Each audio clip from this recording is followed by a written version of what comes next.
Hey everybody, welcome to Kimmel's Irish Pub. Time for another movie review. Tonight's movie, Before the Fire. Right?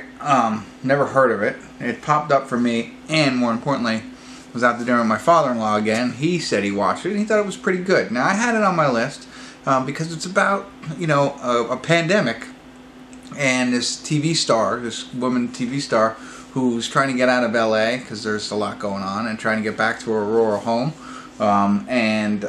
She runs into a lot of trouble from people from her past. That's what I get from the synopsis. Now, 3.9 on IMDb, but my father-in-law liked it. 766 people have rated it so far. Alright?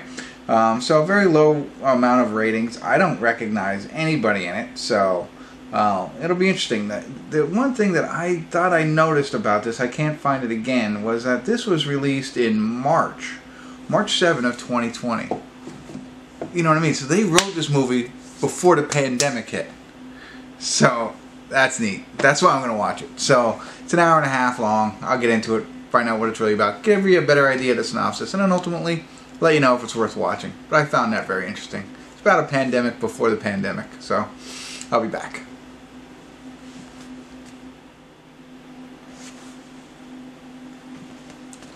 Hey everybody.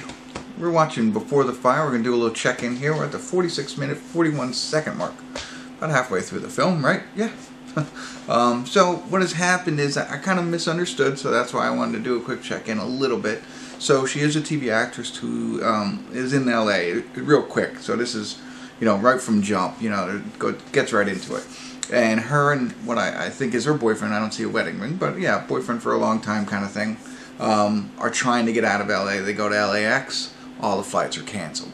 So they drive to a motel, and he works out a deal with one of his friends to get an airplane, private airplane, and they want to go back to his families, but she doesn't think they like she doesn't think that they like her, so she's nervous about going there. Of course, now keep in mind, this is like full-blown pandemic.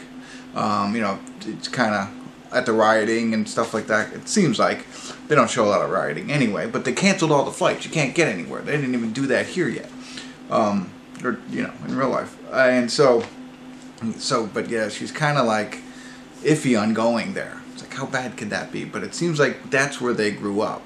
So I think the two of them grew up in the same kind of area, and so she doesn't really want to go back home to that area. It's not like I had thought that she was trapped in LA and tries to get back home, like going wherever it is, out in the Midwest or something like that. That's not the case. She's able to get back on the plane and come back. Now, he doesn't go with her. He works for the CDC, surprisingly, and has to go help them. But she comes back home, and, the brother, she didn't think the brother, they start to hit it off. She's helping out on the farm. She's getting close with the family kind of thing. The mother has diabetes and running out of insulin, as you can imagine. The stores are starting to dwindle on what they offer, kind of thing. So all that's kind of going on, like you can imagine. And then the other piece is this person who complicates it. That's what they kind of said, or whatever. I think it's her mom and dad. So she sees her dad like out at a bar and tries to stay away from him. The mom comes to the house to meet her, but she's only asking for money. So you got that a little bit. It's not as big as they lead you to believe on IMDb yet, but maybe I might get into it a little bit more. But things are starting to escalate even further as far as the pandemic. Her boyfriend has now gone missing, wherever he's at, and they're having radio blurbs. You can't really hear what they're saying, but it's kind of getting a little frantic. And like I said, the mother's out of insulin, so they got to figure something out. And that's where we are. So that's everything that's going on. A little better idea of the synopsis, as you can imagine. It's kind of interesting. I mean, really. I mean, again, I don't know any of the actors. I watched as much as I can, and I don't see anybody in there that I recognize, but that's okay. So I'm enjoying it. It's keeping my interest, and I think it's timely. So let me get back to it here. I'm surprised it's really low on the ratings, but maybe it was low before everything started. I don't know. I'll get back to it here and see where it goes from here. Maybe it gets worse. Maybe it gets better. You won't know. I won't know until I come back. So stick around.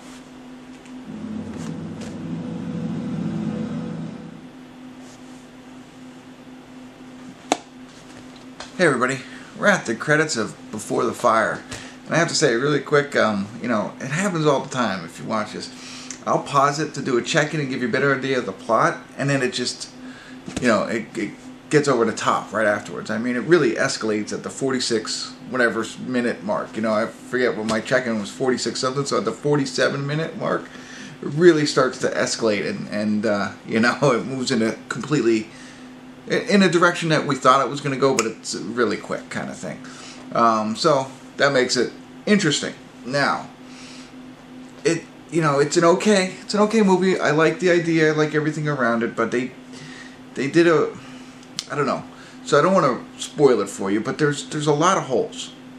I'll give you, like, you know, examples. Like, there are certain situations that happen, and then I just have to give you one. This is just an example. It's not gonna ruin it for you, but at one point, she seems, Ava, our main character, to get kidnapped in a sense, or, you know, grabbed and taken hostage, I guess, whatever.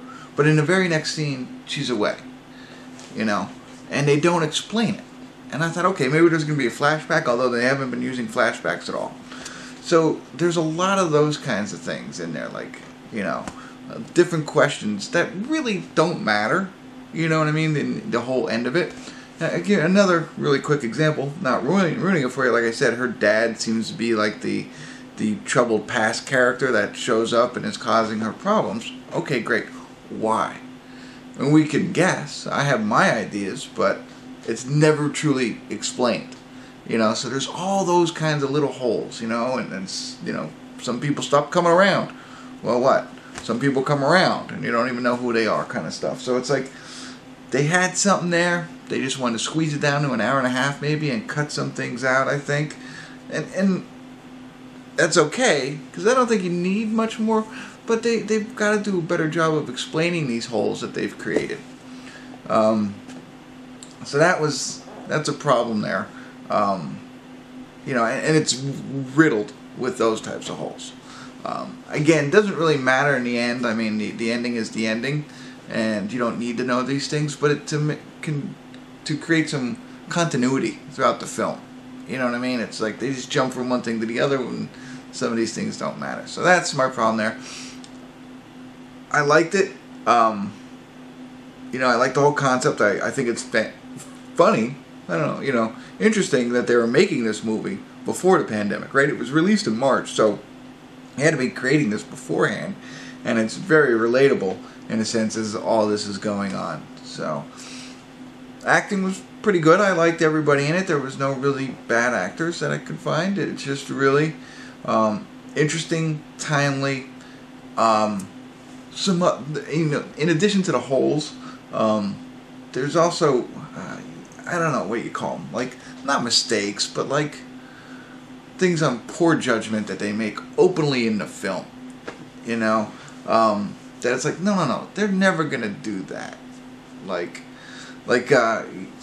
she has something hidden, right? And so her father, who I believe is her father, wants that, and he has something to give her. And instead of just saying, okay, take me there to where the thing's hidden or whatever, he says, okay, go get it and bring it back in the morning. It's like, really? Like, that's not what you're gonna do. And if you see it, you'll see it, you know, and there's, you know, and then there's other opportunities for, you know, people to shoot other people or do things like that, and they're just not taken.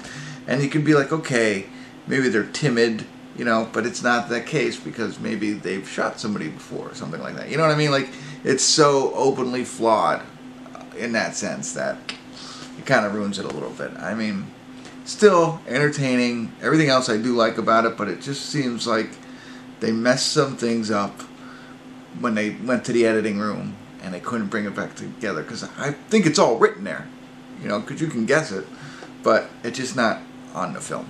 So, not in the hour and a half version, maybe the director's uncut version, we would be able to see it, but so there you go, that's what I got. I still think it's worth the watch, now that you know. You know, it's a B-type film with a lot of holes and a lot of flaws.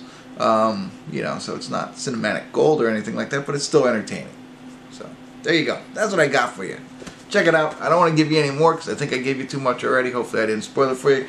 Most important thing is I didn't tell you how it ends. So, and I'm not going to. But that's it. That's all I got for you. If you check it out, Let me know what you think. Did you see the holes, the flaws, all that kind of stuff? What did you think about it? I'm probably at a 5 for it. Just, I mean, the 6, but with the holes and the flaws, it goes back to a 5. All right, that's it. If you haven't already, subscribe to my channel. That'd be fantastic. Tell all your friends and continue to tune in. Kimmel's Irish Pub.